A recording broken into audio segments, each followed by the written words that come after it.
Do'stlar, yana juda ham ko'p savollar beryapsizlar. YouTube'da ham kommentariylarda yozgansizlar. 2+1 nima? 1+1 nima? Shuni men sizlarga hozir ko'rsataman, tushuntirib o'taman. Demak, 1+1 bu har doim yotoqxona, mehmonxona. Mehmonxona alohida bo'lishi mumkin. Oshxonamizdan yoki bunaqa studiya shaklida bo'lishi mumkin.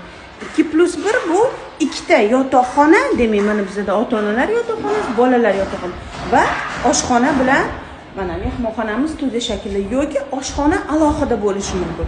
Bunaqa proyektlar ham bor, men har doim uni yozib ketaman sizlarga. Oshxona, mehmonxona alohida deb. Unaqalar ham bor, bunaqa. Bular hammasi demak yotoqxona hisobida.